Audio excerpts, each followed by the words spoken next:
Good morning बच्चों। मैं आज आप लोगों के बीच पुनः एक बार प्रस्तुत हो रहा हूँ कबीर दास के दोहे के साथ। बच्चों, कबीर दास का नाम हिंदी साहित्य के आकाश में ऐसा बिरले ही कोई व्यक्ति है जो नहीं जानता हो, क्योंकि कबीर दास एक ऐसे संत थे जो हमारे हिंदी साहित्य में एक अलग पहचान छोड़ गए हैं। खास करके जब दोहों की बात करते हैं हम लोग तो संत कबीर जी को याद करते हैं, क्योंकि उनका नाम सबसे ऊपर होता है। कबीर जी ने अपने जीवन काल में बहुत सारी चीज़ें अनुभव किए और उन्हें दोहे के माध्यम से कहा है। यहाँ पर कुछ कबीर के दोहे मैं आप लोगों के बीच शेयर करता हूँ और आप लोग पॉज करके इसे नोट भी कर लेंगे, इसका अर्थ भी नोट कर लें। जाति न पूछो साधु की, पूछ लीजिए ज्ञान। मोल करो तलवार का, परारहन दो म्यान। मतलब कबीरदास जी कहते हैं कि ज्ञान का महत्व धर्म से कहीं ज़्यादा ऊपर है, इसलिए किसी भी सज्जन के धर्म को किनारे रखकर उसके ज्ञान को महत्व देना चाहिए। कबीरदास जी उदाहरण लेते हुए कहते हैं कि जिस प्रकार मुसीबत में तलवार काम आता है, न कि उसको ढकने वाला म्यान, खोल जिसको कहते हैं, उसी प्रकार किसी विकट परिस्थिति में सज्जन का ज्ञान काम आता है, न कि उसके जाति या धर्म का काम आता है। मतलब साफ है कि कबीरदास जी धर्म पर भी चोट किए हैं। उन्हें धर्म से ज़्यादा मानवता पसंद था, वो मानव प्रेमी थे और संत उन्हीं को कहा जाता है जो धर्म और जाति से ऊपर उठकर व्यक्ति विशेष के कर्म का और ज्ञान के बारे में महत्व दे। कबीरदास जी अपने दूसरे दोहे के साथ में आप देख सकते हैं, धीरे धीरे रे मना, धीरे सब कुछ होए, माली सींचे सौ घरा, ऋतु आए फल होए। धीरे धीरे रे मना। कबीरदास जी कहते हैं कि किसी भी कार्य को पूरा करने के लिए एक उचित वक्त, एक उचित समय सीमा की आवश्यकता होती है। उससे पहले कुछ भी नहीं हो सकता है। इसलिए हमें अपने मन में धैर्य रखना चाहिए, पेशेंस रखना चाहिए और अपने काम को पूरी निष्ठा से, तन्मयता से, मनोयोग से करते रहना चाहिए। उदाहरण के तौर पर यदि माली किसी पेड़ को 100 घड़ा पानी सींचने लगे, तब भी उस ऋतु आने पर ही फल मिलेगा। ऋतु से पहले तो फल लग नहीं सकता है।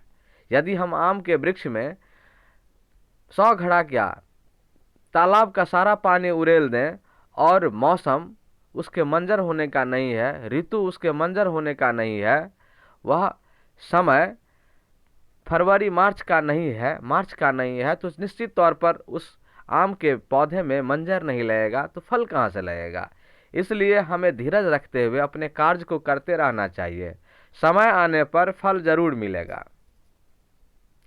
कबीरदास जी बहुत ही बड़े संत रहे हैं, जिन्होंने जाति धर्म से ऊपर उठकर मानवता के समर्थक रहे हैं। और कहा जाता है कि जब उनका देहांत हो गया तब हिंदू और मुसलमान लड़ने लगे। हिंदू ने कहा कि ये लाश मुझे दे दो, मैं इसे दाह संस्कार करूंगा क्योंकि ये हिंदू है। और मुसलमान ने कहा कि नहीं नहीं, ये मुसलमान है, मुझे इसका शव चाहिए, जिसे मैं दफनाऊंगा और मुस्लिम रीति रिवाजों से इसका संस्कार करूंगा, इनका संस्कार करूंगा। लेकिन ऐसा होता है कि आकाशवाणी होती है और वह डेड बॉडी, वह मृत शरीर नहीं फूल बन जाता है, जिसे हिंदू और मुसलमान आधा आधा बांट कर चले जाते हैं। और वहाँ का जो रंजोगम की स्थिति होती है जो सांप्रदायिक दंगे की स्थिति होती है वह बिल्कुल निराधार हो जाता है, बिल्कुल विलुप्त हो जाता है। यानी कि कबीरदास एक ऐसे संत, ऐसे महान संत थे, वाणी के डिटेक्टर इनको कहा जाता है। इन्होंने अपने किसी कॉलेज में पीएचडी नहीं किया था, अपने किसी कॉलेज में अपना अध्ययन नहीं किया था, लेकिन उन पर पीएचडी किया जाता है, उन पर हिंदी साहित्य की दुनिया में डॉक्टरेट की उपाधि ली जाती है। अतः आप और मैं, हम लोग इसी से समझ सकते हैं कि कबीरदास कितने उच्च कोटि के कवि रहे हैं हिंदी साहित्य में। तीसरा दोहा इनका है, तिनका कबहु न नींद ये जो पावन तर होए, तिनका कबहु न नींद ये जो पावन तर होए, कबहु उरी आँखिन परे तो फिर घनेरी होए। कबीर जी कहते हैं कि हमारे पाँव के नीचे जो छोटा सा तिनका दबा हुआ रहता है, हमें उसकी भी कभी निंदा नहीं करनी चाहिए। मैं कभी कभी इस तरह की बातों से फिसल जाता हूँ। इनके इस कहे हुए प्रवचन या इस कहे हुए संस्कार दोहे के प्रवचन से, लिख से मैं हट जाता हूँ और मुझे ठेस पहुँच जाती है। इसलिए बच्चों, क्योंकि यदि वह छोटा तिनका उड़कर हमारे आंखों में आ गया तो अत्यधिक पीड़ा का कारण बन जाता है। अर्थात इस दुनिया में हर एक छोटे से छोटे चीज भी अगर सही जगह में पहुंच गया तो हमारे लिए काफ़ी संकट पैदा कर सकता है। इसलिए हमें किसी की भी निंदा नहीं करनी चाहिए, चाहे वह छोटा हो या बड़ा हो।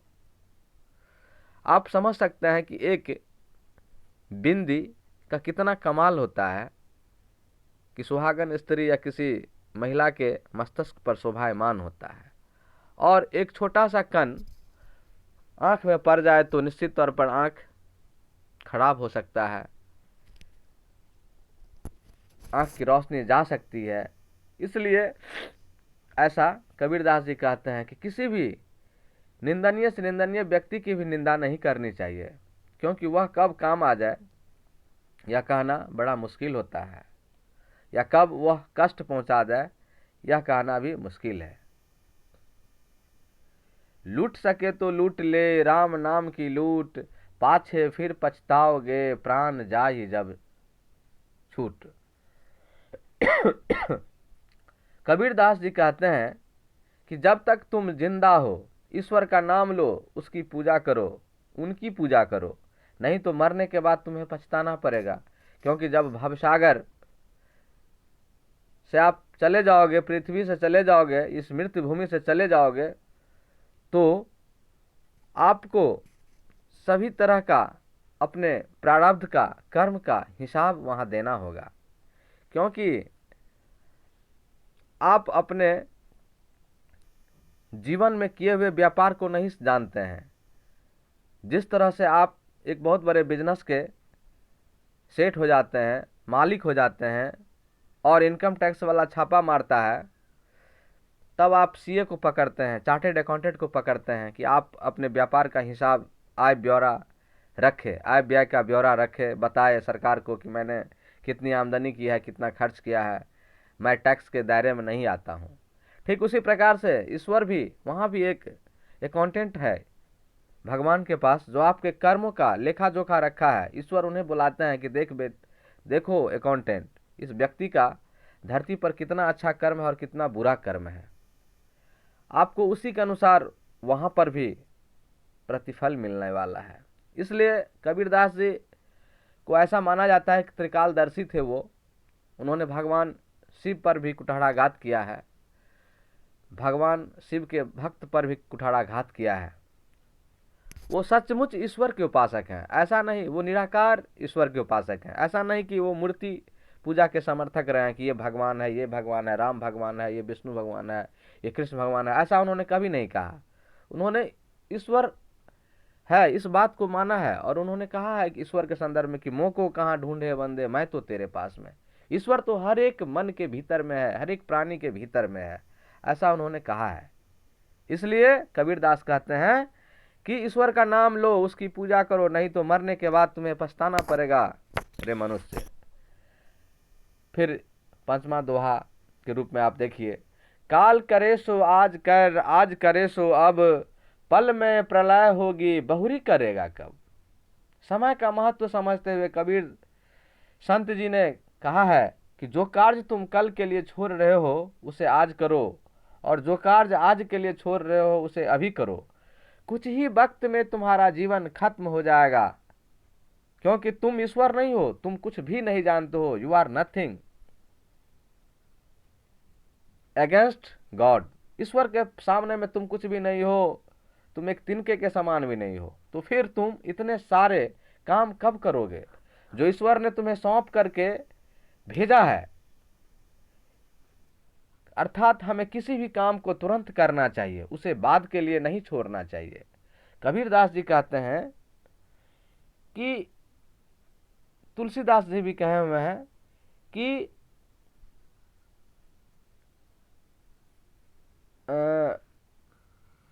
बहुत अच्छा कर्म करने के बाद ही ईश्वर ने मानव का रूप दिया है, धरती पर उत्पन्न किया है, धरती पर प्रादुर्भाव किया है मानव का, कि जाओ बेटे वहां अच्छे अच्छे कर्म करना चाहिए।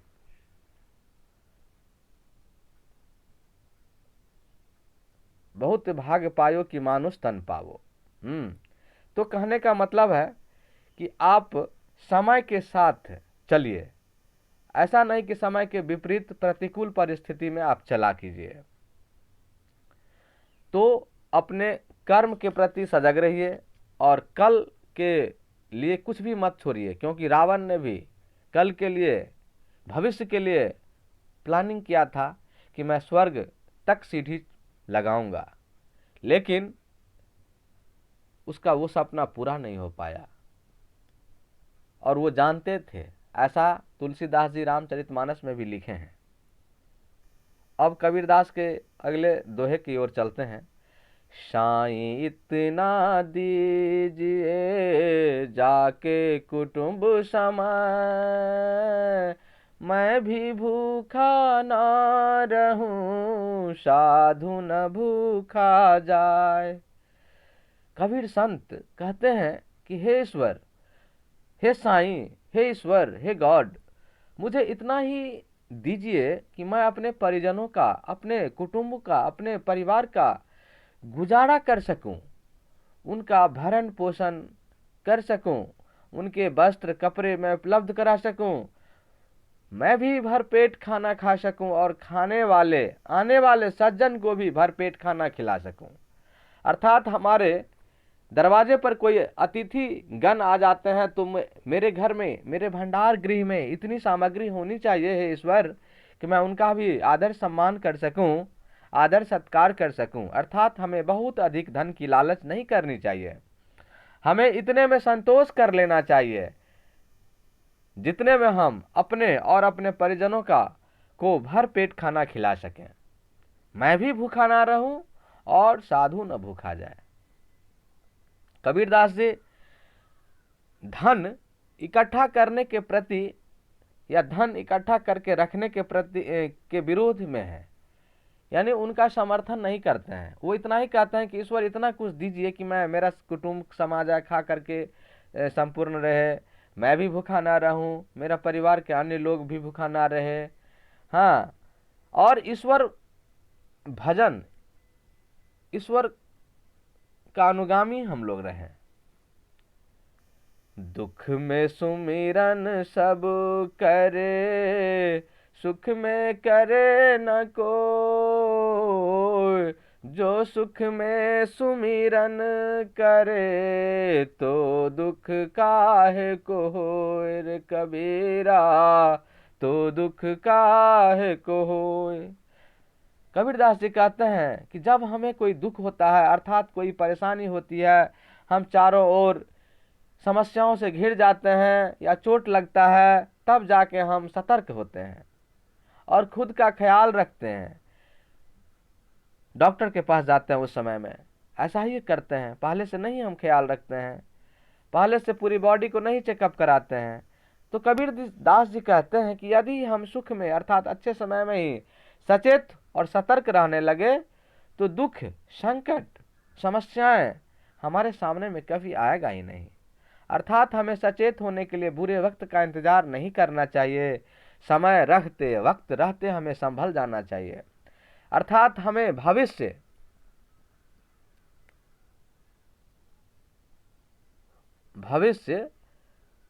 की सोच होनी चाहिए। खुद के लिए भविष्य वक्ता भी होना चाहिए कि भविष्य में कौन सी घटना घटने वाली है, ऐसा हमें पता चल जाए। हम इस तरह से सतर्क रहें कि वो संकट टल जाए। इसलिए ईश्वर का हमेशा सुख में भी सुमिरन करना चाहिए, यानी अच्छे कर्म सुख में भी करना चाहिए। जब हमारे पास धन संपत्ति हो तो भी हम ऐसा काम करें जो दुख ना आए, क्योंकि दुख की स्थिति में कभी कभी पैसा काम नहीं आता है, धन काम नहीं आता है, समाज के लोग ही काम आते हैं। अति का भला न बोलना, अति की भली न चूप, अति का भला न बरसना, अति की भली न धूप। संत कबीर जी, जिन्हें वाणी का डिटेक्टर कहा जाता है, जिस समय हिंदी इतना समृद्ध नहीं था उस समय में इन्होंने इस तरह का दोहा लिखा, इस तरह की वाणी से समाज में फैल रहे कुरीतियों को दूर करने की कोशिश की। कबीर जी उदाहरण लेते हुए बोलते हैं कि जिस प्रकार जरूरत से ज्यादा बारिश भी हानिकारक होती है, जरूरत से ज्यादा धूप भी हानिकारक होता है, उसी प्रकार हम सब का न तो बहुत अधिक बोलना उचित रहता है और न ही बहुत अधिक चुप रहना ठीक रहता है। अर्थात हम जो बोलते हैं वो बहुत अनमोल है, इसलिए हमें सोच समझकर काम शब्दों में अपने बातों को बोलना चाहिए, कम शब्दों में बोलना चाहिए, सार्थक शब्दों में बोलना चाहिए। अति सर्वर्थ वर्जियेत। तुलसी महर्षि वाल्मीकि ने भी रामायण में लिखा है, अति सर्वर्थ वर्जियेत।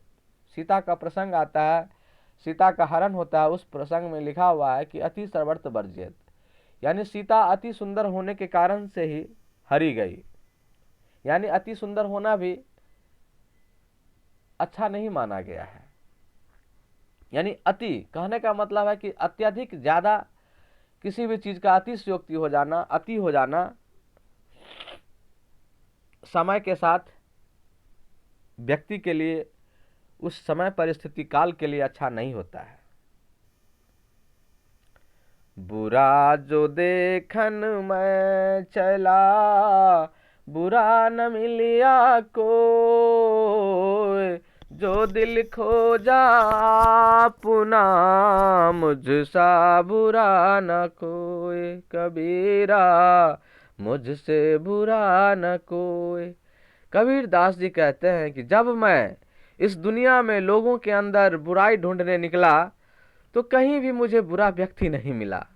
फिर जब मैंने अपने अंदर टटोल कर देखा तो पाया कि मुझसे बुरा व्यक्ति इस संसार में और कोई नहीं है, इस जगत में और कोई नहीं है जो मुझसे भी बुरा हो। अर्थात हमें दूसरों के अंदर बुराई ढूंढने से पहले खुद के अंदर झांक कर देखना चाहिए, और तब हमें पता चलेगा कि हमसे ज्यादा बुरा व्यक्ति इस संसार में और कोई नहीं है।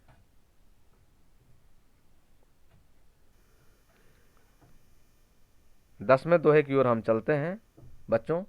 साधु ऐसा चाहिए जैसा सूप सुभाए, सार सार को गहे रहे, थोथी दे उड़ाए।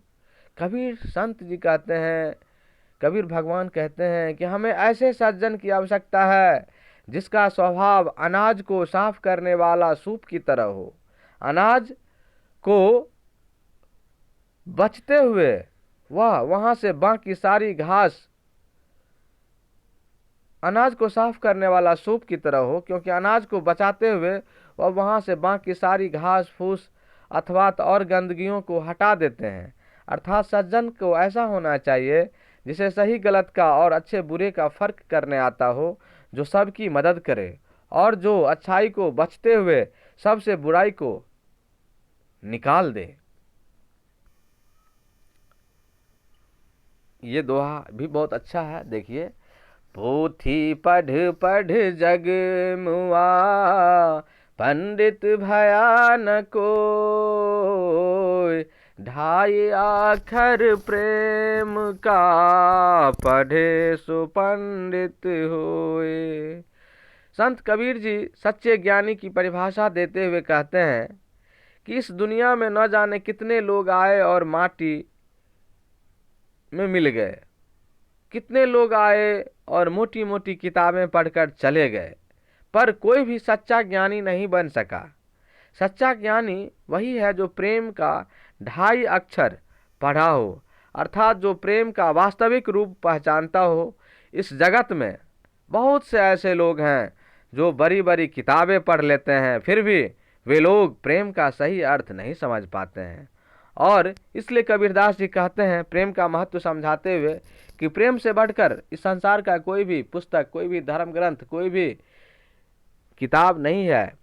अर्थात आप महान से महान ज्ञानी हैं, ज्ञान के पराकाष्ठा पर पहुंचे हुए हैं, परंतु आप में प्रेम का लेश मात्र भी समागम नहीं है, समावेश नहीं है। आप प्रेम से काम नहीं लेते हैं, इसका मतलब है कि आप अभी भी अज्ञानी हैं।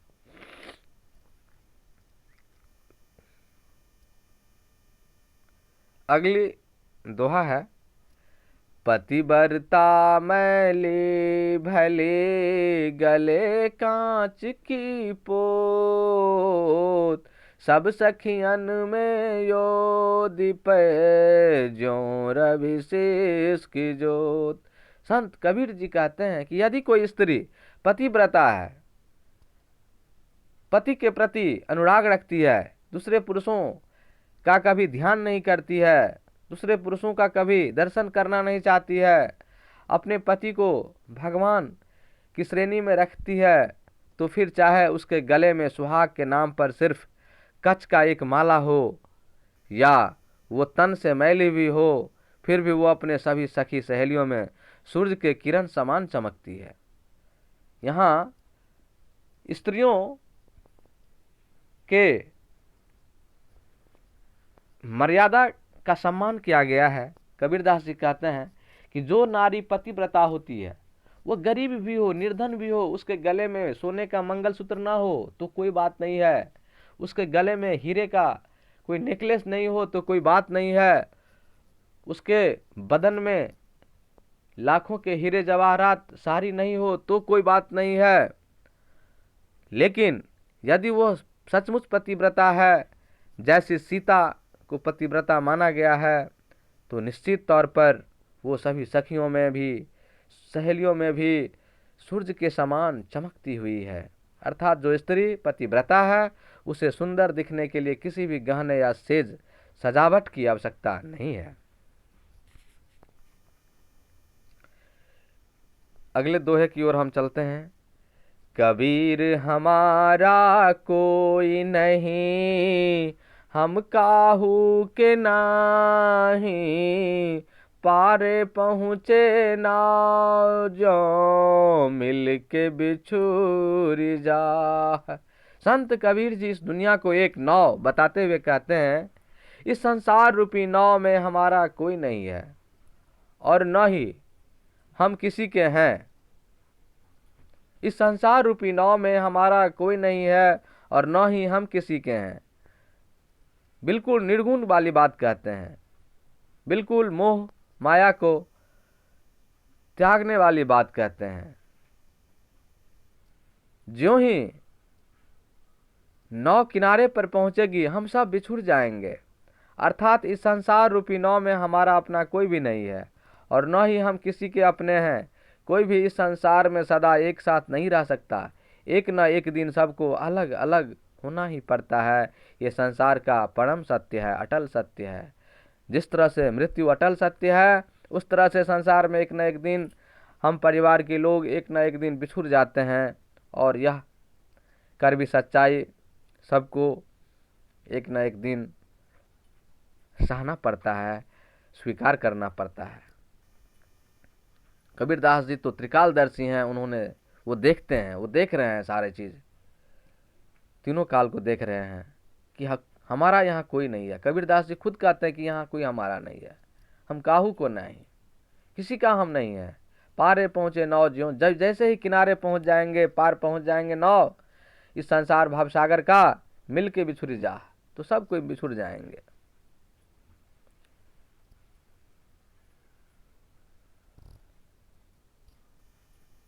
कबीरदास जी के एक और दोहे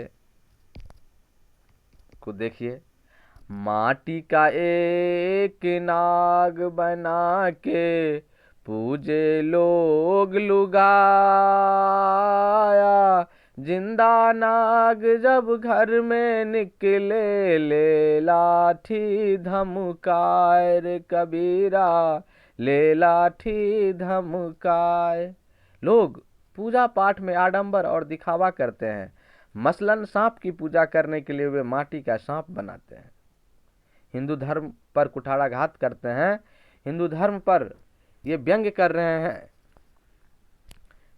उन्होंने किसी भी धर्म, हिंदू मुस्लिम किसी भी धर्म को नहीं छोड़ा है।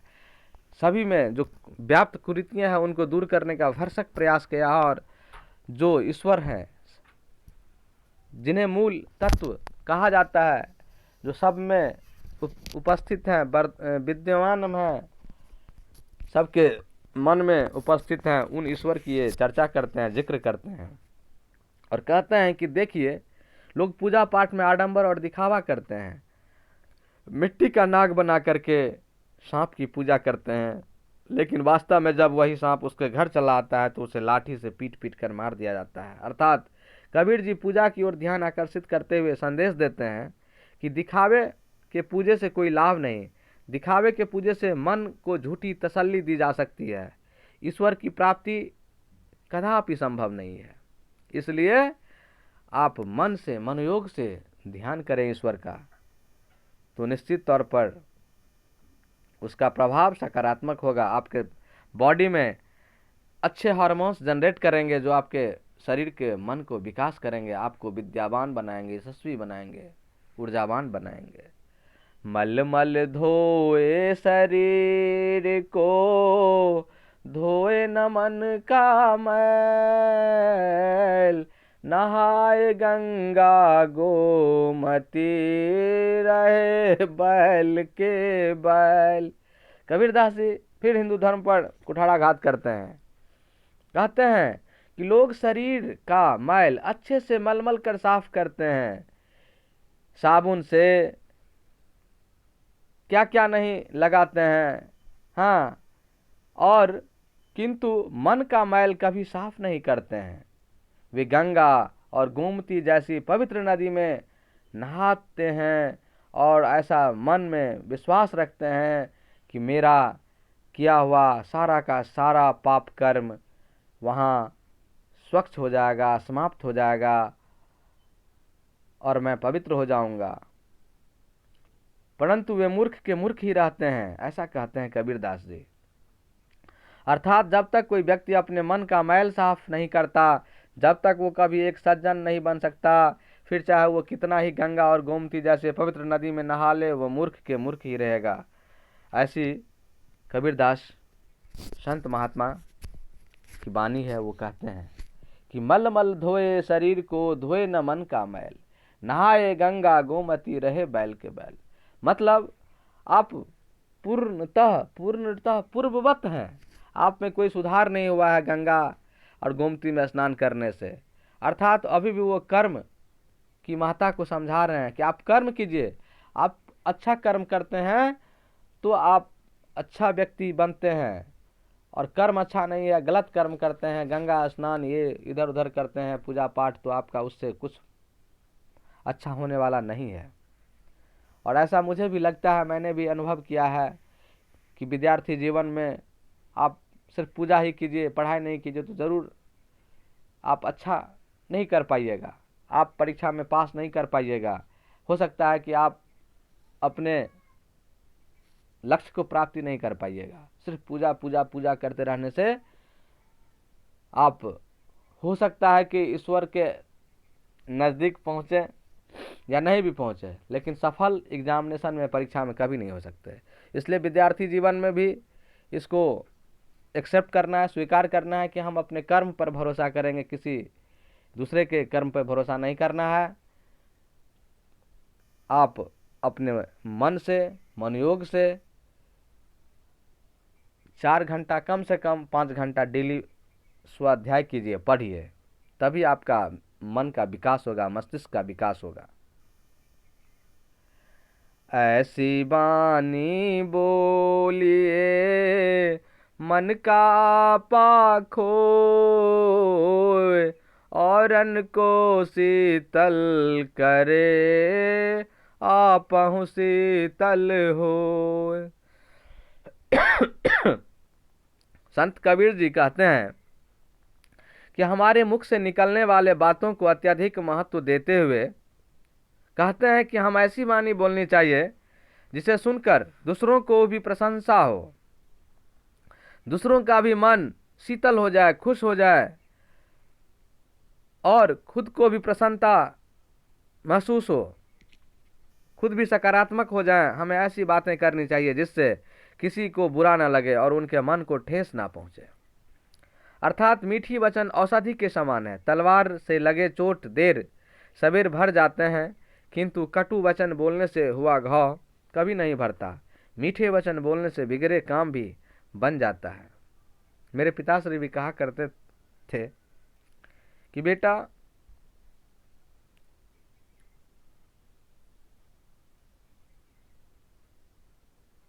कम खाओ और गम खाओ। मतलब साफ था उनका कि कम बोलो, क्योंकि ज़्यादा बोलने से कभी कभी ऐसी बात निकल जाती है जो दूसरे को बहुत दुख पहुंचाता है, मानसिक चोट पहुंचा देता है। और शब्द बाण जो है वो बहुत ही तेज होता है, उसे तलवार से 100 गुना तेज माना जा सकता है। क्योंकि तलवार म्यान से निकालने के बाद आप उसे कंट्रोल कर सकते हैं, लेकिन अगर वाणी निकल गई शब्द से, मुंह से, तो निश्चित तौर पर उसे आप वापस नहीं ले सकते। ये 18 नंबर दोहा और भी बेहतर है, एक एक कुटी का है ये सब। निंदक नियरे राखिए आंगन कुटी छवाए, बिन पानी साबुन बिना निर्मल करे सुभाए। जिस प्रकार हम अपने आंगन में छाया करने के लिए पेड़ लगाते हैं, उसी प्रकार हमें उन लोगों को अपने सबसे नज़दीक रखना चाहिए जो लोग हमारे बुराई निंदा करते हैं, क्योंकि वे लोग बिना साबुन और पानी के, अर्थात हमसे कुछ भी लिए बगैर हमारी कमियों को चुन चुन कर निकालने की कोशिश करते हैं, ताकि हम उन सारी कमियों से दूर रह सकें। तो ऐसे व्यक्ति का सम्मान करना चाहिए, लेकिन विपरीत हम लोग करते हैं, उनसे लड़ जाते हैं, उनसे झगड़ जाते हैं, उनसे मनमुटाव करते हैं, उनसे दुश्मनी मोल लेते हैं। ऐसा कदापि नहीं करनी चाहिए। और बच्चों के साथ भी ऐसा होता है कि आप क्लास करते हैं, आप वर्ग में रहते हैं, शिक्षक पढ़ाते रहते हैं, और आप शिक्षक के उस क्लासरूम में जो बहुत ही कम समय होता है, 45 मिनट का घंटी होता है, उस वक्त टीचर के दिमाग में कितना सारा प्लानिंग होता है कि बच्चे को मैं इतना सारा चीज़ पढ़ा दूं, और उस पीरियड में कोई 2-4 बच्चे बेंच थपथपा रहे हैं, क्लास डिस्टर्ब कर रहे हैं, बातचीत कर रहे हैं, तो वो सारा का सारा शिक्षक महोदय, गुरुजी पूरा का पूरा जो भी 100% देना चाहते हैं बच्चों में नहीं दे पाते हैं, और आपको उस समय पनिशमेंट देते हैं। तो पनिशमेंट देने का एक ये मतलब नहीं होता है कि आपसे कोई पुश्तैनी दुश्मनी है गुरुजी को। आप में जो कमी है वो डिस्टर्ब करने वाली, कंसंट्रेशन तोड़ने वाली, उसको दूर करना चाहते हैं। इसलिए बच्चों के अभिभावकों से भी मेरा ये प्रार्थना है कि जब शिक्षक बच्चों को पनिशमेंट करे तो आप शिक्षक के पास कंप्लेन लेकर नहीं जाएं। शिक्षक का महत्व तो इस तरह से गिर ही रहा है, और बच्चे में भी शिक्षक के प्रति सम्मान का नज़रिया कम हो रहा है, और यह कारण है कि बच्चा आज कम शिक्षित हो रहा है, उसमें अनुशासन खत्म हो रहा है। कबीर मंदिर लाख का, जरिया हीरे लाल, दिवस चारिका पेश ना बीनस जाएगा काल। कबीर जी कहते हैं कि हमारा शरीर लाख कीमती वस्तु या पत्थर से बना एक मंदिर के समान है। लाख का, उस समय लाख का बहुत वैल्यू था। आज तो कबीरदास जी होते तो जरूर यहाँ पर महासंख्य लिखते, अरब लिखते लाख के जगह पर, क्योंकि यह शरीर सचमुच इतना मूल्यवान है कि एक एक किडनी की कीमत निकालिए, एक एक हार्ट का कीमत निकालिए, एक एक लीवर का कीमत निकाल लीजिए तो शायद एक एक आंख का कीमत निकाल लीजिए, ब्रेन का कीमत निकालिए, एक एक फिंगर का कीमत निकालिए तो शायद पता चले, आप काउंटिंग कर पाएंगे कि यह शरीर सचमुच अरबों से भी ज़्यादा की संपत्ति है, जिसको हम सारा जीवन हीरे और लाली जैसी कीमती वस्तुओं से सजाने में लगे रहते हैं। किंतु हम ये भूल जाते हैं कि हमारा जीवन सिर्फ 4 दिन का खिलौना है, फिर अंधेरी रात, उसके बाद यह शरीर नष्ट हो जाएगा, इस शरीर का विनाश हो जाएगा। इसलिए हमें ईश्वर का ध्यान करना चाहिए, सच्चे कर्म करना चाहिए कि उस कर्म के बाद यह संसार आपको जाने, यह संसार मुझे जाने। ऐसी कोशिश हर इंसान की होनी चाहिए, कर्म होनी चाहिए। बाकी तो ईश्वर है ही आपका सपोर्ट करने के लिए, आपका समर्थन करने के लिए, आपको बूस्टर सर्किट के तरह उठाने के लिए। आपका दिव्य पिता, जो आपके पिता और माता के भी दिव्य पिता हैं, वो आपको अपनी ओर खींचने के लिए तैयार हैं। शर्त इतना है कि आप भी तैयार हो जाएं। 20वां दोहा है, एक ही बार परखिए नावा वारंबार, बालू तो हु किरकिरी जो छाने 100 बार। कबीरदास जी कहते हैं कि किसी व्यक्ति के स्वभाव को एक ही बार में परख लिया जाता है। पैसा को आप उलट पुलट कर देखते हैं, 4-5 तरीके से, 4-5 एंगल से, 4-5 प्रकाश की रोशनी से देखते हैं, समझते हैं ये असली है, ये नकली है। लेकिन व्यक्ति के स्वभाव को एक ही बार में परख लिया जाता है। जिस प्रकार बालू को 100 बार भी छानने से उसकी किरकिरी, अत्यधिक छोटा कण मिल ही जाता है, उसी प्रकार किसी भी व्यक्ति को बार बार परखने से उसका स्वभाव नहीं बदल जाता। इसलिए संत कबीर जी कहते हैं कि किसी के स्वभाव को एक ही बार में परख लेना चाहिए, उससे बार बार धोखा खाने की आवश्यकता नहीं है। और शेक्सपियर भी कहा है कि यदि कोई व्यक्ति एक बार आपको धोखा दे दे तो दूसरी बार वो विश्वास के लायक नहीं होता है। आज मैं इस 20वें दोहे के साथ ही अपनी वाणी को समाप्त करता हूं। बच्चों, यह समाज व्यक्ति विशेष में उच्च कोटि के दोहे हैं, जिन्हें मनन कीजिए, याद कीजिए, स्मरण रखिए। वो बहुत आपके जीवन में भविष्य को अच्छा करने के लिए काम आएंगे। धन्यवाद।